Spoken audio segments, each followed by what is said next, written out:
Hello and welcome to विटर्निंग। साथ में मिलकर शुरू करते हैं जिंदगी की दूसरी इनिंग। सबसे पहले तो एक गुड न्यूज़ है। गुड न्यूज़ चलो शेयर करता हूँ यार। सो गुड न्यूज़ ये है कि यार हमने 2 लाख सब्सक्राइबर जो है वो यूट्यूब पे क्रॉस कर दिए। 2 lakh subscriber. So it's a big news यार। Thank you very much for all your support यार। आप लोगों ने बहुत ज़्यादा सपोर्ट किया है एंड आजकल मेरा कंटेंट थोड़ा सा क्रिप्टो पे कम है, but slowly and gradually will pick up because ultimately थोड़ा सा जियोपॉलिटिकल सिनेरियो में भी चीज़ें सही होती हुई दिख रही हैं। बहुत ज़्यादा तो एक्सट्रीम मैं बुलिश नहीं हूँ, लेकिन फिर भी टेम्पररी लगता है कि कुछ चीज़ें सही होने वाली हैं बिकॉज उसका आप क्लियर रिफ्लेक्शन आप मार्केट्स में भी देख सकते हो। मार्केट्स के अंदर अगर आप देखो तो बिटकॉइन करीब 75,000 यूएस डॉलर के आसपास था। अभी इस टाइम 74,000 यूएस डॉलर से नीचे चल रहा है। बट अगर हम 24 घंटे की रेंज देखें तो एक पक को 76,000 के आसपास पहुंच गया था। तो कहीं ना कहीं मार्केट के अंदर जो प्राइमरीली रीजंस हैं उसमें मैं सबसे बड़ा जो रीज़न है वो ये है कि जो यूएस और ईरान की जो लड़ाई है, ठीक है, वो थमती हुई दिख रही है, ठीक है। तो उसमें बेसिकली ये लग रहा है कि इस थर्सडे को कहीं न कहीं डिस्कशंस हो जाएँगी। फिर से पाकिस्तान के अंदर अमेरिका और ईरान की कुछ ना कुछ डिस्कशंस होंगी। थोड़ा-सा हिंट दिया गया है। अब ये हिंट कितना सही है ये भी मैं आपको एक्सप्लेन करूँगा इस वीडियो में। तो इसी की वजह से मार्केट्स थोड़ी-सी रिकवर होती हुई दिख रही हैं कि सिचुएशन माइट गेट इम्प्रूव। कुछ इ इधर मतलब और ये पिछले 12 घंटे में इम्प्रूवमेंट हुई है। अगर 12 घंटे में मैं देखूँ तो यहाँ पे ट्वीट्स दिखते हैं इस ट्विटर हैंडल पे कि सारे अपडेट्स देता है। सो बेसिकली 12 घंटे पहले Pakistan pushes for Iran US talks this week, ठीक है? तो इस थर्सडे को, तो आज वेडनेसडे, कल प्रोबेबली हो सकता है कि दोनों की बातचीत फिर से शुरू हो जाए। We are negotiating with Iran, ये जेडी वांस जो कि वाइस प्रेज़िडेंट है अमेरिका का, उसने बोला। फिर सीज़ फायर इज़ होल्डिंग 7 घंटे पहले। फिर उसके बाद Iranian negotiators wanted to make a deal, JD Vance ने फिर बोला। फिर वांस ने बोला कि feel good about where we are, basically उसको भी गुड फीलिंग आ रही है। फिर ये हुआ कि वांस lot of mistrust between US and Iran can't be solved overnight, एक रात के अंदर सॉल्व नहीं हो सकता। इस तरह की चीज़ें आने लगी तो ऑब्वियसली इसके बाद मार्केट को लगा कि नहीं, things are going to improve. Specially जो सबसे बड़ी खबर ये आई कि अमेरिका ने बोला कि जो न्यूक्लियर वेपन्स पे ईरान काम कर रहा है, वो 20 साल तक के लिए नहीं करेगा, जिसपे काफ़ी मीडिया आउटलेट्स ने, जो वेस्टर्न मीडिया आउटलेट्स हैं, उन्होंने बोला कि ईरान का कहना है कि नहीं, वो 5 साल तक के लिए काम नहीं करेगा। तो इस तरह की जब पॉजिटिव माहौल क्रिएट हुआ, तो लगा कि नहीं, things might be might get okay. But actually में अगर मैं आपको थोड़ा-सा ना पूरा डीपर लेवल पे समझाता हूँ, बिकॉज़ जियोपॉलिटिक्स को समझ लोगे तो मनी और जियोपॉलिटिक्स आपस में कोरिलेटेड हैं। तो आज अगर बिटकॉइन आपका थोड़ा-सा अच्छा परफ़ॉर्म करने लगा तो वो इसीलिए कि जियोपॉलिटिकल सिनेरियो सेटल डाउन हुआ थोड़ा-सा, तो मार्केट्स ने अच्छा परफ़ॉर्म किया। बट क्या ये लॉन्ग टर्म में चलेगा? देखिए, बात को समझिए कि सबसे पहले इस सिनेरियो को समझिए कि जो जियोपॉलिटिकल सिनेरियो जो बना, जब अमेरिका ने ईरान के ऊपर अटैक किया, और इसमें अमेरिका, जब मैं कहता हूँ तो इज़राइल बाय डिफ़ॉल्ट हो जाता है। तो हम ये भूल जाते हैं कई बार कि जब हम कहते हैं अमेरिका ने अटैक किया तो इज़राइल को हम पीछे छोड़ देते हैं ना। दोनों ने, मतलब जब हम अमेरिका बोलें या इज़राइल बोलें तो इसका मतलब बाय डिफ़ॉल्ट है कि अमेरिका भी साथ है। अगर मैं इज़राइल बोलता हूँ तो इसका मतलब अमेरिका भी साथ है, ठीक है? इन दोनों ने जब अटैक किया तो दुनिया को ये बता के किया कि न्यूक्लियर वेपन्स हैं इनके पास, और न्यूक्लियर वेपन्स को हमें डिस्ट्रॉय करना है, ठीक है? और उसकी जितनी भी जो फैसिलिटीज़ हैं, जहाँ पे वो स्टोर्ड हैं, जहाँ एनरिचमेंट जहाँ पे होता है, उन सब चीज़ों को हमें डिस्ट्रॉय करना है। यूएस ये क्लेम भी कर रहा है कि उन्होंने डिस्ट्रॉय कर दिया। अब ये कितना सच है, कितना गलत है, कोई बाहर जाके कोई ऑडिट तो करता नहीं है, क्योंकि ईरान ये कहता था कि उनके पास है ही नहीं न्यूक्लियर वेपन्स। अब अमेरिका कहता है कि तुम्हारे पास है। अब वो अमेरिका ये भी क्लेम करता है कि हमने डिस्ट्रॉय कर दिए। तो अब जब डिस्ट्रॉय कर दिए तो अमेरिका को वापस चले जाना चाहिए। लेकिन ऐसा नहीं हो रहा है। अमेरिका कहता है कि नहीं, नहीं, ये क्या हुआ? ये तो हमने एस्टिमेट ही नहीं किया था कि ईरान जो है वो स्ट्रेट ऑफ हॉर्मुज़ के ऊपर कंट्रोल कर लेगा। तो अब अमेरिका जाना नहीं चाहता, क्योंकि अमेरिका अगर अभी चला गया, ठीक है? तो जीसीसी कंट्रीज़, जो कि अमेरिका के सबसे स्ट्रॉन्ग दोस्त थे, वो ये कह रहे हैं कि भाई तुम ये कहाँ हमें अधर में छोड़ के चले गए? ये कैसी लड़ाई थी कि जिसमें तुम आए, तुमने कहा कि हमने बर्बाद कर दिया, अब तुम कह रहे हो हमें वापस जाना है। लेकिन तुमने ये क्या कर दिया कि जहाँ पे पहले सदियों से कोई टोल नहीं था, जहाँ जो स्ट्रेट ऑफ हॉर्मुज़ से ईरान जहाज़ों को आराम से जाने देता था, ₹1 नहीं लेता था, तंग नहीं करता था, ईरान के साथ अच्छे रिलेशनशिप ठीक चल रहे थे। ठीक है, वो लड़ाइयाँ अपनी चल रही थी, लेकिन वो कोल्ड वॉर जैसी सिचुएशन थी, लेकिन तेल पे कुछ नहीं था। अब ये तुमने क्या करा? तुमने तो ईरान को और मजबूत कर दिया, क्योंकि ईरान तो यहाँ से टोल लगा के मोटे पैसे कमाएगा और हमारे पर उसका ज़्यादा कंट्रोल हो गया। बिकॉज़ जीसीसी कंट्रीज़ पे कंट्रोल का मतलब क्या है? आप उनके तेल के रास्ते को कंट्रोल कर लो, जीसीसी कंट्रीज़ कंट्रोल हो गई। जीसीसी कंट्रीज़ में आपका बहरीन आता है, सऊदी आता है, यूएई आता है, कतर आता है, कुवैत आता है, ठीक है? तो ये क्या करा आपने? अच्छा, दूसरी चीज़ एक और, अगर ये जो स्ट्रेट ऑफ हॉर्मुज़ पे अगर ये टोल लगा दिया ईरान ने, तो फिर यहाँ से ईरान चाहे वो युआन के अंदर टोल ले या वो बिटकॉइन में टोल ले, ये तो ईरान के ऊपर हो गया, तो यूएस डॉलर को कौन पूछेगा? ठीक है? तो यूएस को ये समझ ही नहीं थी, उसने ये अंडर एस्टिमेट कर दिया कि यार ये क्या पंगा ले लिया। आज अमेरिका को इस रास्ते से तेल नहीं आता है। अमेरिका जीसीसी कंट्रीज़ पे डिपेंडेंट नहीं है तेल के लिए। अमेरिका को तो अपने खुद के तेल भी उसका प्रोड्यूस करता है और वेनेजुएला को उसने कैप्चर कर लिया। अब अमेरिका को जीसीसी कंट्रीज़ की तो ज़रूरत थी भी नहीं। आज अमेरिका ये लड़ाई इसलिए लड़ रहा है कि यूएस डॉलर को प्रोटेक्ट करना है, क्योंकि ईरान के टोल लगाने के बाद जो टोल है वो एक तो डॉलर में की जगह वो युआन में लेना शुरू कर देगा। दूसरा, ईरान जो अपना तेल बेच रहा है वो भी युआन में बेच रहा है। कल को जीसीसी कंट्रीज़ के अंदर चाइनीज़ क कंपनीज़ वैसे ही इन्वेस्टेड है, चाइना ह्यू मैसिवली इन्वेस्टेड है, चाहे वो सऊदी अरेबिया में हो, चाहे बाकी कंट्रीज़ में। कल को चाइना बोल देगा कि यार मैं तुम्हारे अंदर यहाँ पे इतना इन्वेस्टेड हूँ, मैं तुम्हारा दोस्त हूँ, ईरान तो मेरा युआन में ले ही रहा है तेल, तुम भी ले लो युआन में। और कल को जीसीसी कंट्रीज़ कहेंगी कि यार जो अमेरिका जिस पे हम विश्वास करते थे, जिसको हम दोस्त मानते थे, यार अगर वही मेरे को प्रोटेक्ट नहीं कर सकता, मतलब यहाँ टोल लगवा के चला गया, तो मैं अमेरिका के साथ दोस्ती क्यों निभाऊँ? मैं चाइना के साथ क्यों नहीं दोस्ती निभा लूँगा? तो ये अमेरिका की मजबूरी थी कि जब स्ट्रेट ऑफ हॉर्मुज़ में उसने ये टोल लगाया ईरान ने, सोचिए वो टोल को हटवा नहीं पाया। सोचिए अब्राहम लिंकन से लेके बड़े-बड़े जहाज़ उसके खड़े हैं पर्शियन गल्फ में, लेकिन मजाल नहीं है कि वो उस टोल को खुलवा दें वहाँ जाके। वो ये कह रहे हैं कि भई तुमने टोल लगाया, एक टोल अब मैं लगाऊँगा, ठीक है? सो बेसिकली क्या है कि एक टोल मैं बाहर ओमान की तरफ लगाऊँगा, बाहर की साइड पे लगाऊँगा, ठीक है? तुमने वहाँ पे लगा दिया जहाँ पे वो रास्ता मुड़ता है स्ट्रेट ऑफ हॉर्मुज़ का, और मैं तुम्हारा बाहर पे लगाऊँगा। तो इसका मतलब क्या है कि अमेरिका सिर्फ़ इसलिए टोल लगा रहा है क्योंकि उसको ये पता है कि अगर यहाँ से वो खाली हाथ चला गया और अगर यहाँ से ऐसे निकल गया, तो भाई फिर China is going to be like a next super power and dollar का डोमिनेंस धीरे-धीरे गिरना शुरू हो जाएगा। चाइना को वेनेजुएला भी जो जब तेल दे रहा था तो वो डॉलर की जगह युआन में बेच रहा था।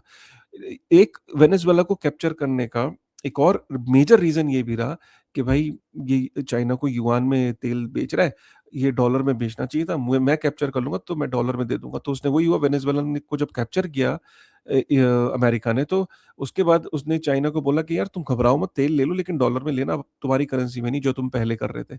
तो इसका मतलब क्या है कि अमेरिका को भली-भाँति पता है कि अगर डॉलर को पेट्रो डॉलर, इसको पेट्रो डॉलर कहते हैं, 1971 में जब उसने सऊदी अरब से जाके ये डील करी थी कि बॉस तुम तेल जब भी बेचो तो डॉलर में ही बेचना।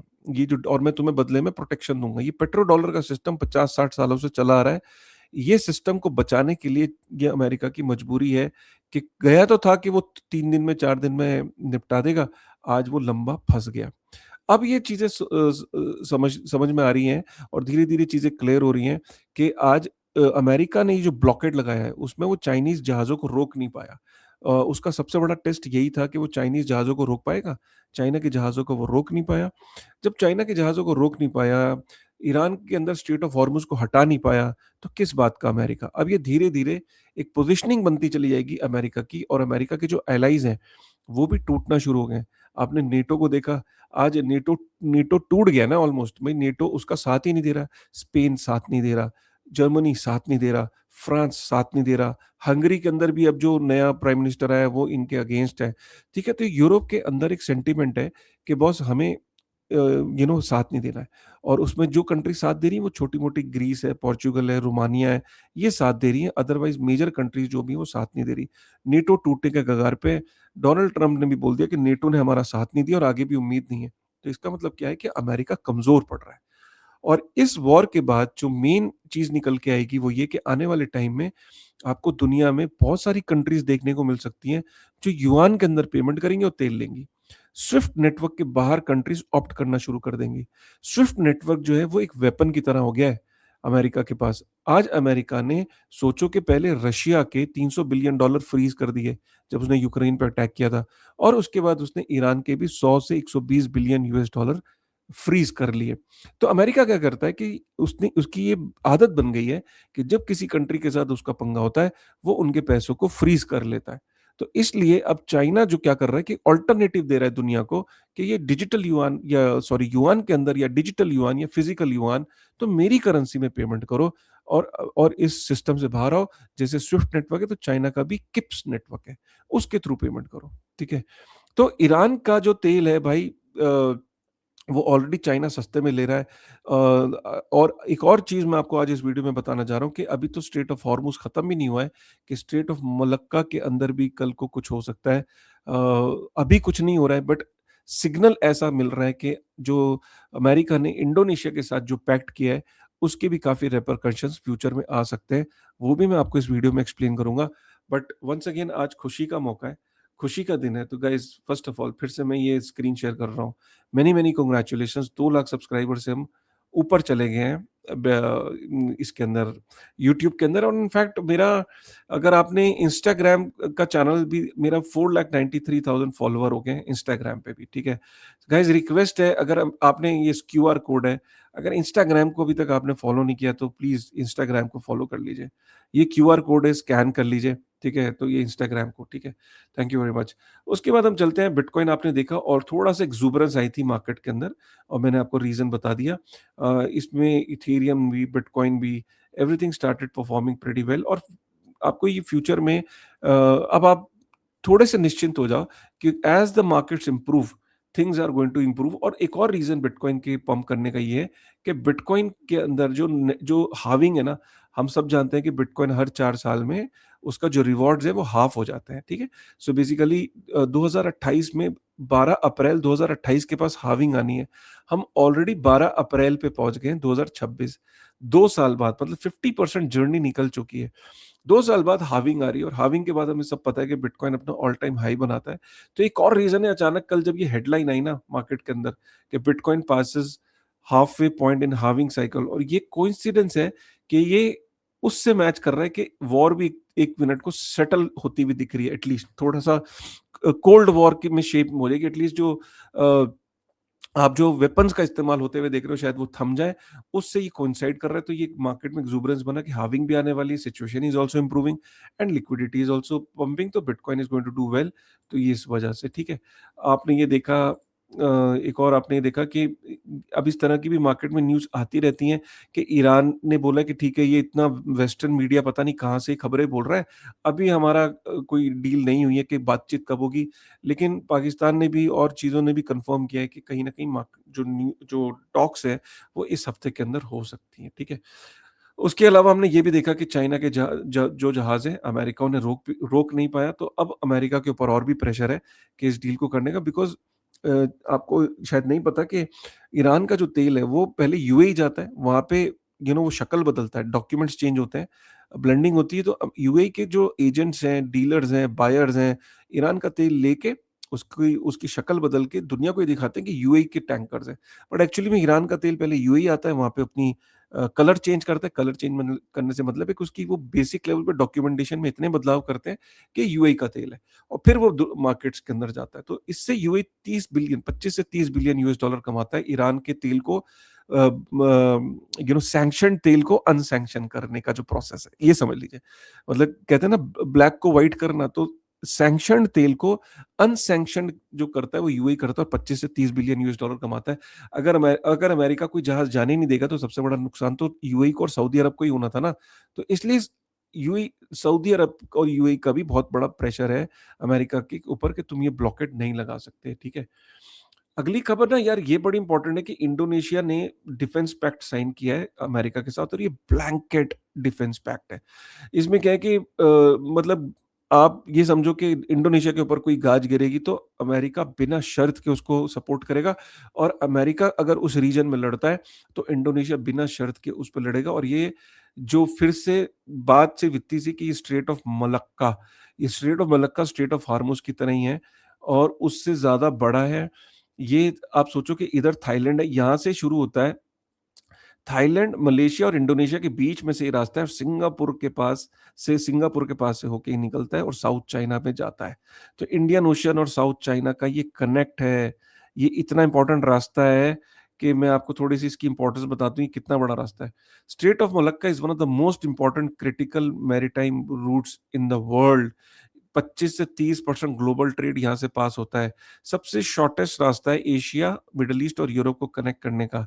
15 से 20 मिलियन बैरल जो है तेल यहाँ से ट्रांज़िट करता है। स्ट्रेट ऑफ हॉर्मुज़ से भी 20 मिलियन बैरल पास करता है। और सबसे बड़ी बात है, ये जो सबसे नैरोएस्ट पॉइंट है ना बॉस, ये 2.7 किलोमीटर वाइड है और इस पे ना इंडोनेशिया और सिंगापुर का कंट्रोल है। वैसे तो ये रास्ता सब जगह से निकलता है। आप ये देख रहे हो, थाईलैंड, मलेशिया, इंडोनेशिया, सिंगापुर, इन सब के बीच से निकलता है, लेकिन जो सबसे बड़ा कंट्रोल है ना, वो सिंगापुर का है और कुछ इसमें इंडोनेशिया का है, ठीक है? और ये चोक पॉइंट्स ये देख रहे हो, ये चोक पॉइंट्स देख रहे हो, ये यहाँ पे 3, 5, 6, 4, टोटल 6 चोक पॉइंट है और उनमें से जो 4 हैं वो सिंगापुर के पास है। तो सिंगापुर और इंडोनेशिया बहुत, मलेशिया भी इतना इंपॉर्टेंट नहीं आता है जब चोक पॉइंट्स में। और अगर इंडोनेशिया से अमेरिका ने पैक्ट साइन किया है, आप समझ सकते हो कि ये कंट्रोल करना चाहते हैं।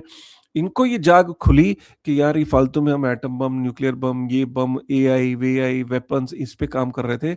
असली तो काम ये है कि दुनिया के जो सबसे इम्पोर्टेंट रास्ते हैं शिप्स के, उन पे कंट्रोल कर लो, दुनिया पे कंट्रोल कर लो। ये कोई कोइंसिडेंस नहीं है। आज से पहले इंडोनेशिया के साथ पैक्ट क्यों नहीं साइन किया? ठीक है? तो ये है कॉइन ग्लास की एक बड़ी इंटरेस्टिंग रिपोर्ट आई है। आपको लग रहा होगा कि लिक्विडिटी मर गई है, क्रिप्टो में कोई एक्साइटमेंट नहीं है, बट बड़ी इंटरेस्टिंग रिपोर्ट है यार क्रिप्टो के अंदर। ये बता रहा है कि टोटल जो क्वार्टर 1 जनवरी, फरवरी, मार्च 2026 में टोटल मार्क जो स्पॉट वॉल्यूम जो था स्पॉट मार्केट्स का, उसका 1.94 ट्रिलियन यूएस डॉलर का स्पॉट मार्केट का वॉल्यूम रहा और डेरिवेटिव्स में था 18.63 ट्रिलियन यूएस डॉलर का डेरिवेटिव्स में वॉल्यूम था। बाइनेंस जो है वो इसमें सबसे बड़ी जो इंडस्ट्री की लीडरशिप रही है। कुछ मैं डेप्थ में बताता हूँ आपको। सबसे पहले आप ये देखो, स्पॉट वॉल्यूम जो था ना 2 ट्रिलियन के आसपास है, ठीक है? जो क्वार्टर 1 जनवरी, फरवरी, मार्च 2026। डेरिवेटिव का है 18.63 ट्रिलियन, ठीक है? और आगे चलते हैं। स्पॉट वॉल्यूम में जो सबसे बड़ा मार्केट शेयर है ना, वो है बाइनेंस का। बाइनेंस का मार्केट शेयर सबसे बड़ा रहा स्पॉट वॉल्यूम में। डेरिवेटिव में सबसे बड़ा जो स्पॉट वॉल्यूम है वो बाइनेंस के पास। वंस अगेन बाइनेंस लीडर है, 35% डेरिवेटिव वॉल्यूम्स में रैंकिंग है। उसके बाद हम बात करते हैं open interest futures and options में, उसमें भी बाइनेंस का सबसे बड़ा इसमें रैंकिंग रही है, ठीक है? ये बेसिकली सारी एक्सचेंजेस की एक तरीके से परफॉर्मेंस दिखा रहा है ये डेटा।